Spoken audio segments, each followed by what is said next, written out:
Yesus Kristus. Selamat Paskah.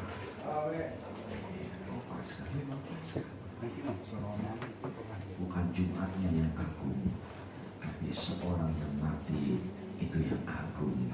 Puji Tuhan. Terima kasih kepada Bapak dan Ibu Gembala yang sudah mengizinkan saya untuk menyampaikan sabda Tuhan.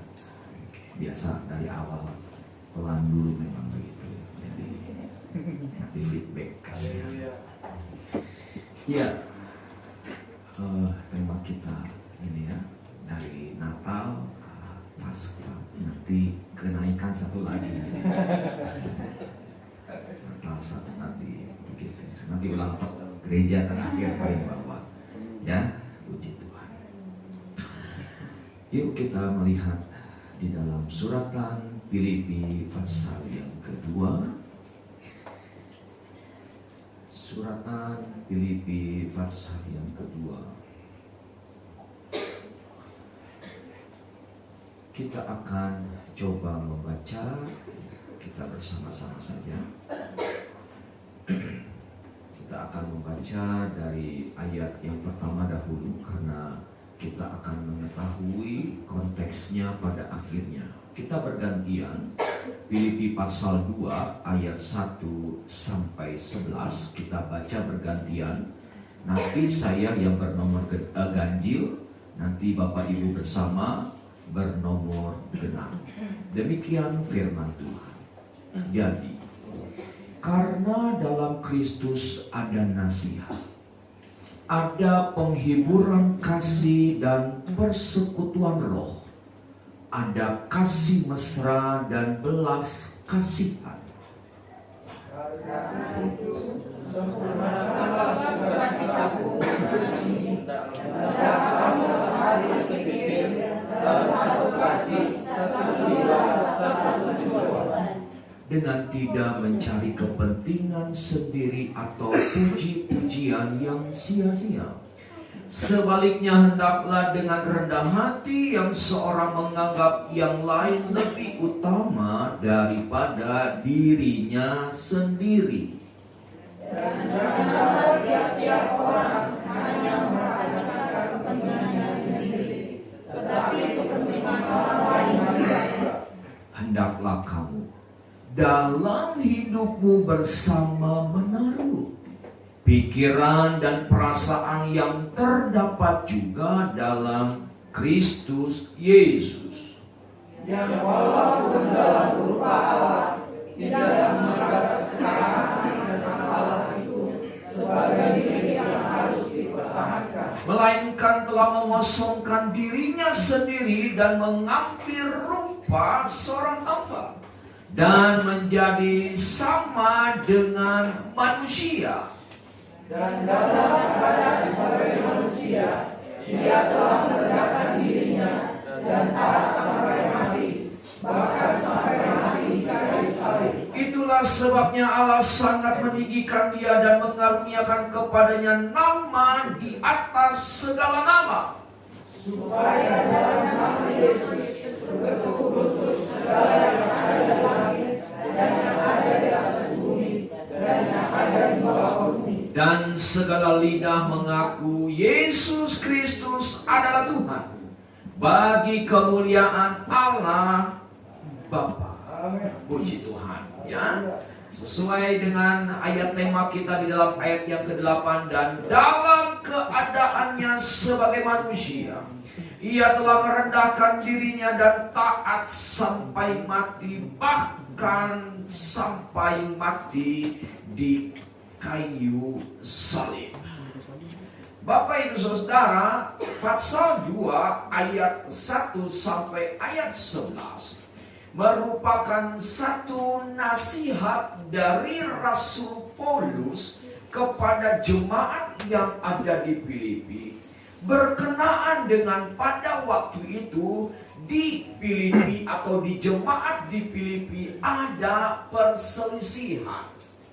Ada perselisihan, ya, sehingga Paulus dari penjara harus menuliskan suratan ini dan dibacakan oleh pada saat itu di jemaat Filipi, supaya mereka tetap ada di dalam yang namanya, kalau Bapak Ibu membaca ayat yang pertama, kedua, dan ketiga, supaya mereka tetap dalam kesatuan. Tetap mereka ada di dalam satu persatuan. Tidak memandang orang lain lebih tinggi, tidak memandang orang lain lebih utama, tidak memandang dia lebih menjadi yang lebih daripada yang lain. Dan Rasul Paulus di dalam ayat yang kelima, mulailah dia memberikan satu contoh. Contoh apa di sini? Yaitu satu kehidupan dari seorang yang paling sangat mulia, yaitu Yesus sendiri. Lalu dikatakan, kenapa digambarkan oleh Yesus? Sampai di dalam ayat-ayat berikutnya, mulailah Rasul Paulus menggambarkan seorang pribadi yang sempurna, yaitu Yesus. Dan di dalam mulai ayat yang kelima dikatakan, hendaklah kamu dalam hidupmu bersama menaruh pikiran dan perasaan yang terdapat dalam Kristus Yesus. Artinya, jemaat Filipi pada waktu itu diminta untuk mereka saling merendahkan dirinya. Mereka saling memperhatikan dan jangan menjadi ada kesombongan dalam hidup mereka. Maka digambarkanlah, lihat loh, ada seorang yang bernama Yesus itu. Dia itu Allah di dalam ayat yang ke-6. Tetapi dia tidak menganggap kesetaraan dengan Allah itu sesuatu yang harus dipertahankan. Bahkan Rasul Paulus dikatakan menggambarkan Yesus itu adalah pribadi yang sempurna. Bahkan di dalam ayat yang ke-7 dia mengosongkan diri, kenosis. Ya. Lalu dikatakan bukan itu saja, dia mengambil rupa seorang hamba dan menjadi sama seperti manusia.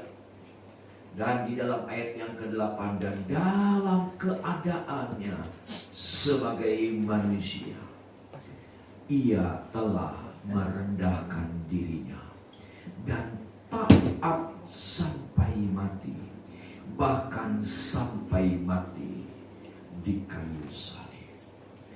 Ini adalah bukti dari kasih yang sejati.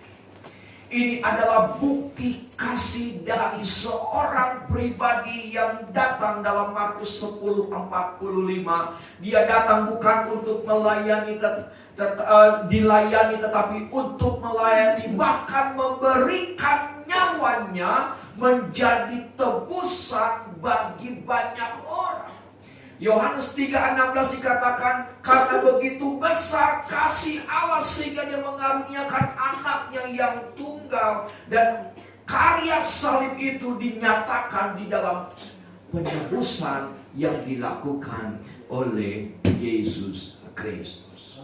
Jadi Bapak Ibu Saudara, salah satu hal yang Paulus ingin ajarkan adalah mengenai bukan saja supaya mereka bersatu, bukan saja mereka supaya ada dalam kesatuan, tetapi mereka pun diajarkan untuk menjadi seorang yang setia, seorang yang taat seperti Yesus.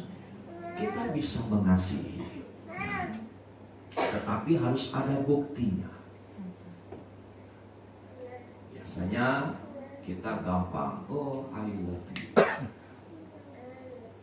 Tetapi ketika kita bicara tentang kasih, maka harus dibuktikan.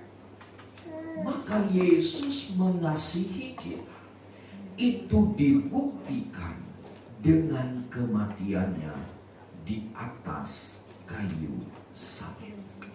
Mari kita akan mempelajari ayat 8 ini. Dan dalam keadaannya sebagai manusia. Yesus adalah Allah 100%. Tetapi dia pun 100% manusia. Hanya Yesus tidak berdosa. Dia sebagai manusia pernah yang namanya rasa lapar. Dia pernah mengalami yang namanya lelah. Ya, dia pun tidur. Yesus pun dalam keadaan manusia pernah dia mengalami letih seperti kita. Dia manusia seperti kita. Dia dalam sejarah pernah hidup di Yerusalem. Dia pernah hidup di tanah Israel, di tanah Palestina. Dia pernah hidup dan itu nyata. Dan itu ada sejarahnya. Yesus hidup sebagai manusia dan lahir seperti manusia pada umumnya, yaitu melalui rahim seorang ibu. Bahkan lahir bukan dengan sesar, seperti normalnya seorang ibu. Dia mengalami pertumbuhan sama seperti kita. Hanya sekali lagi, dia tidak berdosa karena dia adalah. Sehingga kalau kita memahami hal ini, bahwa kita adalah manusia dan Yesus pun adalah manusia 100%, namun dia pun sebagai Allah 100%. Maka di dalam Ibrani pasal yang keempat, Ibrani pasal yang keempat, ayat 14 dan 15. Karena kita sekarang mempunyai imam besar agung yang telah melintasi semua langit. Ya, ini adalah kenaikan Yesus. Melintasi semua langit, dia naik ke sorga, melintasi segala langit. Yang dikatakan yaitu Yesus anak Allah. Baiklah kita teguh berpegang pada pengharapan iman kita. Sebab imam besar yang kita punya bukanlah imam besar yang tidak dapat turut merasakan kelemahan-kelemahan kita. Sebaliknya sama dengan kita, ia telah dicobai, hanya tidak berbuat dosa. Yesus pun dalam keadaan manusianya pernah mengalami lemah. Tetapi sekali lagi, itu untuk hanya menunjukkan dia manusia, memang manusia. Tetapi dia tidak berdosa sebab dia adalah Allah. Jadi Yesus adalah dikatakan manusia. Lalu ia telah merendahkan dirinya. Jadi dia adalah Allah. Tetapi dia mau menjadi manusia seperti kita. Tetapi dikatakan dia mau merendahkan diri. Tapeino dalam bahasa Yunani. Artinya di sini bahwa dia adalah merendahkan diri. Artinya memang menjadi serendah-rendahnya. Bukankah manusia sekarang ini di akhir zaman ini, ya, dengan segala keegoisannya, dia ingin dia yang terutama, dia ingin yang pertama, dia ingin yang dihormati. Tetapi beda dengan Yesus, dia adalah Allah, dia seorang manusia juga. Tetapi dalam kemanusiaannya dia begitu mau merendahkan diri serendah-rendahnya. Tidak mudah kita mau merendahkan diri, karena keegoan manusia. Apalagi ketika kita membaca dalam suratan Timotius pasal 2 Timotius pasal yang ketiga, bahwa akhir manusia ini di akhir zaman ini adalah mementingkan diri sendiri. Dan peduli. Ada orang nggak peduli, yang penting dirinya sendiri. Sulit Bapak Ibu Saudara, dengan situasi kondisi dia merendahkan diri. Apalagi kalau dia punya sesuatu melekat dalam dirinya, selalu ingin dihormati. Tetapi Yesus, dia mau rendah serendah-rendahnya. Siapa yang mau ketemu dengan seorang pelacur dalam Yohanes pasal yang keempat? Tetapi Yesus datang, dia merendahkan diri. Tetapi disitulah terjadi suatu mujizat yang besar. Keselamatan itu terjadi. Dia mau merendahkan diri. Sebelumnya di dalam ayat yang ke-7, dia mengosongkan diri. Atau sederhananya dia menghampakan diri. Walaupun dia punya pangkat jenderal setidaknya, tetapi dia mau menjadi seorang kopral. Walaupun dia punya segala sesuatu, apa yang tidak dipunyai oleh Yesus, tetapi dia mau mengosongkan diri, dia mau menjadi kenosis, dia mau mengkosongkan dirinya, menghampakan dirinya. Ya, dia menyerahkan, dia meninggalkan haknya. Sehingga ini menjadi satu contoh yang menjadi figur bagi seorang yang namanya Paulus, yang dia beritahukan kepada jemaat yang di Filipi. Lalu kata yang selanjutnya, ia merendahkan dirinya dan taat. Kata taat dalam bahasa Yunani disalin dengan kata huperkos, dari kata hupakeo. Itu artinya taat di sana adalah dia patuh, dia tunduk, dia seperti seorang yang memposisikan diri sebagai hamba, yang dia lakukan apa saja yang dikatakan oleh tuannya.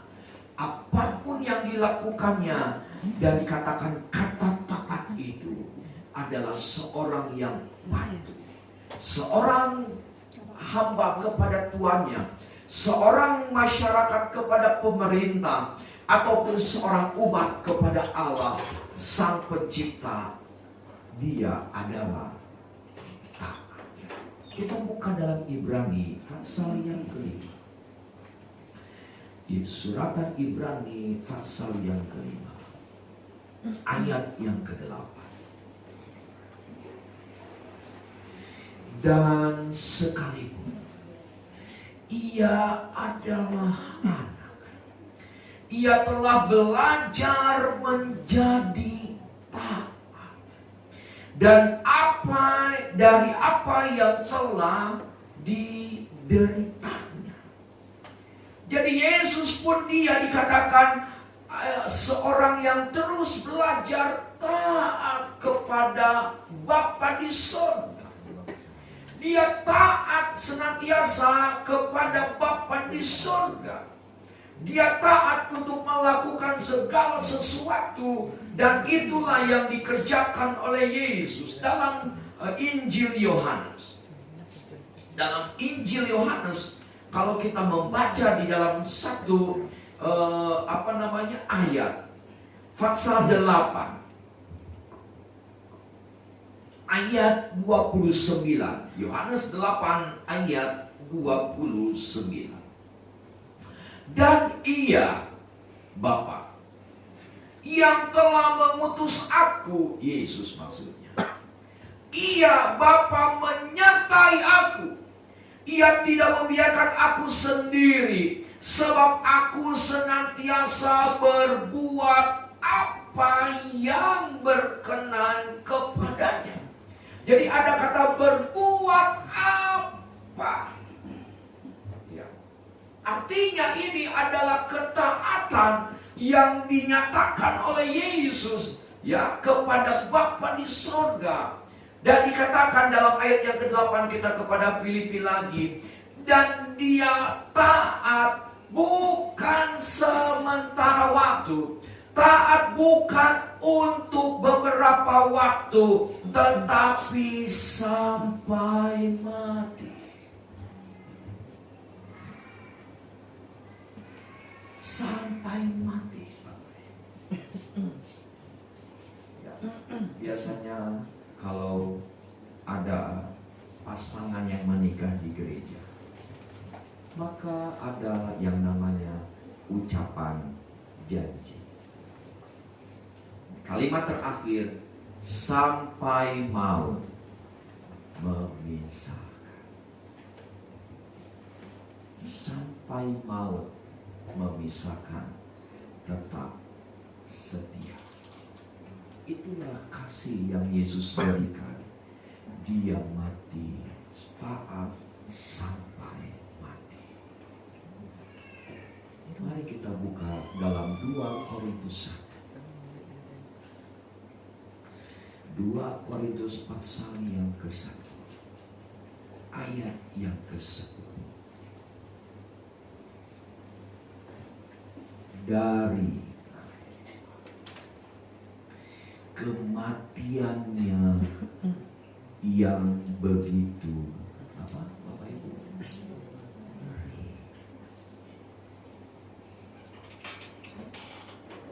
Dari kematiannya yang begitu ngeri, Ia telah dan akan menyelamatkan kami. Jadi kematiannya bukan sembarangan. Kematiannya itu ngeri.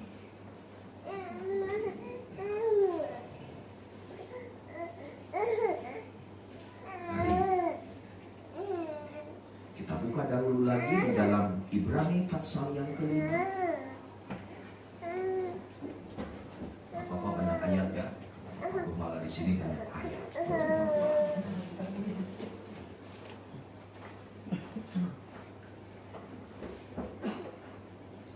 Pasal yang ke-5, dalam ayat yang ke-5 dikatakan, hendaklah demikian pula Kristus tidak memuliakan dirinya sendiri dengan menjadi imam besar, tetapi dimuliakan oleh Dia yang berfirman kepadanya, anakku, engkau telah kuperanakan pada hari ini. Sebagaimana firman-Nya dalam satu nats lain, engkau adalah imam untuk selama-lamanya menurut peraturan Melkisedek. Dan dalam hidupnya sebagai manusia, Ia telah mempersembahkan doa dan permohonan dengan ratap tangis dan keluhan kepada Dia yang sanggup menyelamatkan dari maut. Karena kesalehannya Ia telah didengarnya. Dan sekalipun Ia adalah anak tadi yang kita baca, maka dikatakan Dia mau mati. Ya. Dia mempersembahkan doa dengan ratap tangis. Bagaimana Yesus mati dari ya, Ibrani pasal 12 ayat yang kedua. Ibrani pasal 12 ayat yang kedua. Marilah kita melakukannya dengan mata yang tertuju kepada Yesus, yang memimpin kita dalam iman dan yang membawa iman kita itu kepada kesempurnaan, yang dengan berbagai kehinaan tekun memikul salib ganti sukacita yang disediakan bagi Dia yang sekarang duduk di sebelah kanan tahta Allah. Dia mati, dan dikatakan matinya bukan mati seperti seorang yang biasa-biasa saja. Kita kembali kepada Filipi pasal yang kedua, ayat yang ke-8, bahkan sampai mati di kayu salib. Bahkan Dia telah dikatakan mati di kayu salib. sejarah tentang kayu salib. Menurut seorang Emanuela Gualdi, seorang antropolog dari medis dari Universitas of Ferrara, dalam studinya ia bahwa metode bangsa Romawi menggunakan hukum salib ini itu adalah bentuk hukuman yang terberat, dan anehnya itu tidak akan diberikan kepada warga Romawi, tetapi kepada orang-orang lain, ya, ataupun orang-orang yang di luar orang Romawi, ya. Jadi rupanya peristiwa orang dihukum mati di salib itu sudah dilakukan oleh bangsa Romawi sudah lama, ya. Dan pada akhirnya metode ini pada abad yang keempat oleh Kaisar Konstantin itu tidak diperbolehkan lagi. Jadi dihukum salib itu sejak abad yang keempat itu sudah tidak diperbolehkan lagi, ya. Nah, namun yang kita mau pelajari bahwa praktek ini pun pernah dilakukan pada abad keempat sebelum Masehi. Menurut Iosefus bahwa pernah terjadi oleh seorang yang bernama Jenderal Romawi bernama Varus, pernah menyalibkan 2.000 orang Yahudi sekaligus. Nah, lalu yang kita lihat di sana bahwa sebelum orang disalib maka harus dicambuk dahulu. Makanya kita lihat peristiwa itu ada terjadi kepada Yesus. Biasanya orang itu tidak, pada kebanyakan orang dicambuk itu biasanya kalau udah dicambuk dia pasti pingsan dan mati. Dan akhirnya dia tidak disalibkan, langsung dibuang.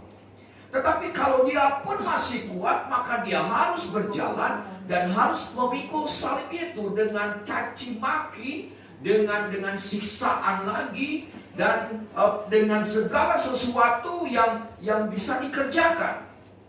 Sehingga Yesus pun satu kali dia tidak kuat lagi, maka Simon dari Kirene dia memikul salib itu dan dia membawanya sampai ke Golgota dan Yesus disalibkan. Nah, setelah disalibkan, ya, maka Yesus tidak sembarangan dipaku begitu, ya. Dan dipakunya itu di sini, di nadi di sini, sehingga bisa, ya, begini tangannya, dengan juga kakinya.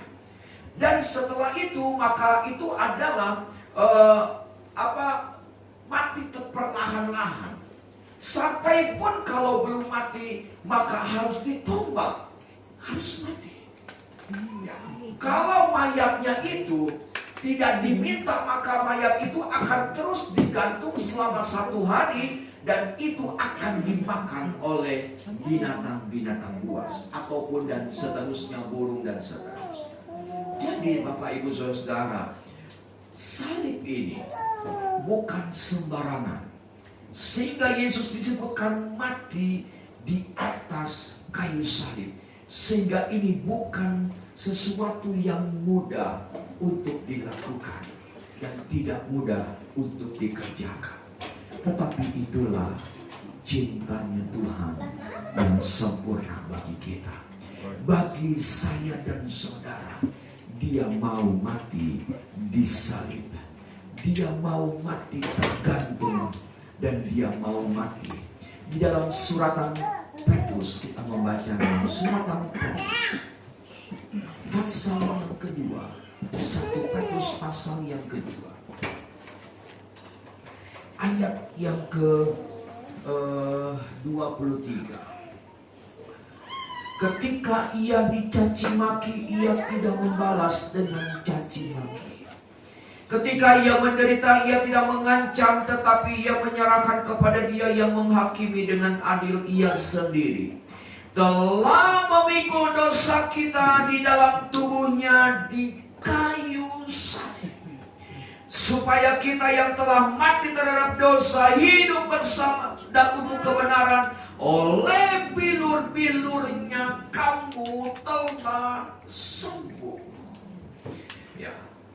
Lalu dalam pasal yang ketiga, 1 Petrus pasal yang ketiga, ayat yang ke-18. Sebab juga Kristus telah mati sekali untuk segala dosa kita.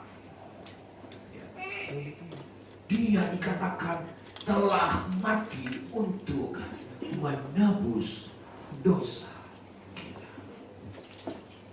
Bapak, Ibu, Saudara, saya yakin kalau dosa bisa diselesaikan dengan bukan Yesus, mungkin Bapak tidak utus Yesus. Tetapi urusan dosa tidak ada yang bisa menyelesaikannya. Itu hanya Yesus. Ketika manusia di dalam dosa, masuk dalam dosa, jatuh dalam dosa, manusia tergadai karena dosa dan harus maut dan harus mengalami kebinasaan. Tetapi katakan Yesus mau mati buat saya dan saudara. Siapa saya dan saudara? Maka sesungguhnya menurut Yesaya kita ini butiran debu yang paling kecil, tetapi dia mau mati bagi kita menebus dosa kita. Karena itu di malam bagaimana Yesus yang kita peringati sudah mati karena dosa-dosa kita. Kita membuka dalam 1 Petrus pasal yang pertama, ayat yang ke-18. Sebab kamu tahu bahwa kamu telah ditebus dari cara hidup yang sia-sia yang kamu warisi dari nenek moyangmu itu, bukan dengan barang yang fana, bukan pula dengan perak atau emas, melainkan dengan darah yang mahal, yaitu darah Kristus yang sama seperti darah anak domba yang tak bernoda dan tak bercacat, melainkan dengan darah yang mahal. Waduh, semahal apa? Pertanyaannya. Mari kita lihat seberapa mahal sih darah Yesus itu mau menembus dosa kita. Mari kita buka dalam Matius pasal 18 ayat 20.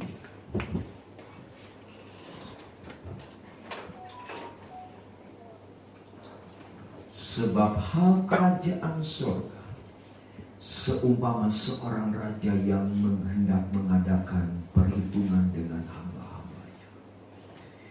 Setelah ia memulai mengadakan perhitungan itu, diperhadapkan kepada seorang yang berhutang 10.000 talenta. Tetapi karena orang itu tidak mampu melunaskan hutangnya, raja itu memerintahkan supaya ia dijual beserta anak istrinya dan segala miliknya untuk pembayaran hutang. Maka sujudlah hamba itu dan menyembah dia, katanya, sabarlah dahulu, segala hutangku akan kulunaskan. Dan tergeraklah hati raja itu oleh belas kasihan akan hamba itu, sehingga ia membebaskan dan menghapuskan hutang. Baik, ada disebutkan 10.000 talenta.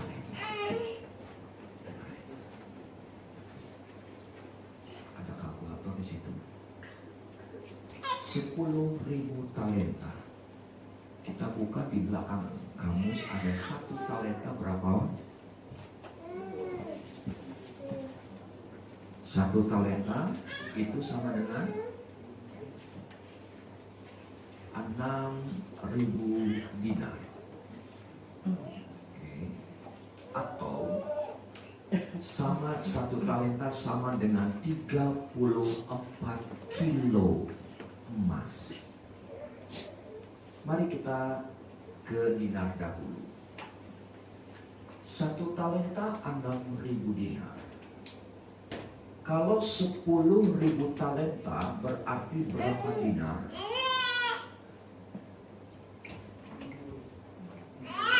60 juta.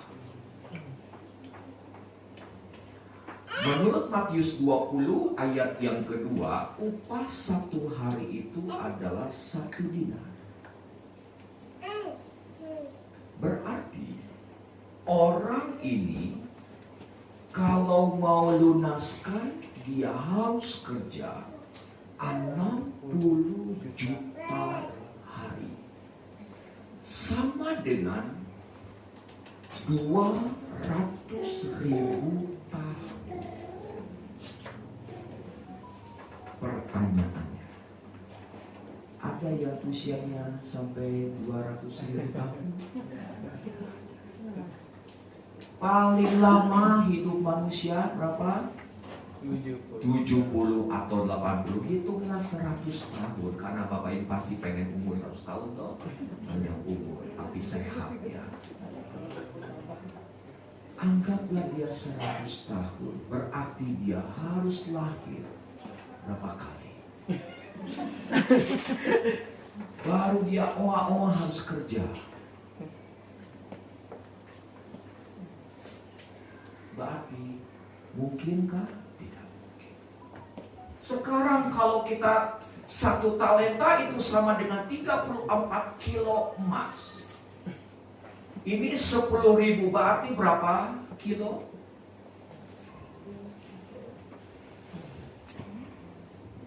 Ada di sini yang punya emas 34 kilo. 1 gram emas berapa sekarang? Itulah 1 juta. 1 kilo itu berapa gram? 1.000 berarti berapa?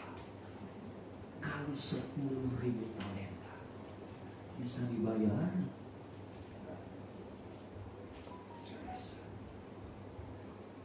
Karena itu Petrus berkata, darah itu terlalu mahal. Karena kita nggak bisa tebus, kita nggak bisa bayar. Makanya kesetiaan Yesus itu sampai di atas kayu salib itu menjadi gambaran contoh bagi kita yang hidup di akhir zaman, supaya kita pun setidaknya biarlah seperti Yesus setia taat kepada Tuhan, karena itulah yang Tuhan mau dan Tuhan senangi. Jadi ketika kita ada di dalam karya salib Kristus itu, sesungguhnya kita ini adalah orang-orang yang paling bersyukur. Ketika tahun 2015 saya pimpin perjamuan meja Tuhan di tempat Yesus mati, maka saya teringat, bagaimana pada waktu itu di Bukit Golgota itu Yesus dibawa mayatnya dan dia dikuburkan di tempatnya Yusuf dari Arimatea. Bisa terbayang apa yang terjadi pada waktu itu. Sementara murid-murid pergi dan hanya ada Maria dengan Yohanes dan beberapa wanita. Yang lain pergi. Tetapi disitulah justru kemenangan itu sudah terjadi. Karena kematian Yesus, maka kita diselamatkan kembali. Jadi mujizat yang terbesar apa dalam dunia ini? Mujizat yang terbesar sepanjang masa hanyalah keselamatan yang Yesus berikan. Jadi sekali lagi, darahnya mahal, tidak ada yang bisa kita berikan. Karena itu pada malam hari ini, mari kita sedikit merenungkan kembali karya salib itu.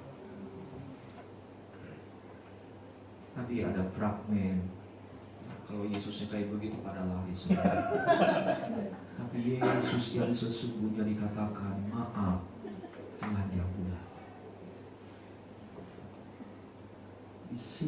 habis.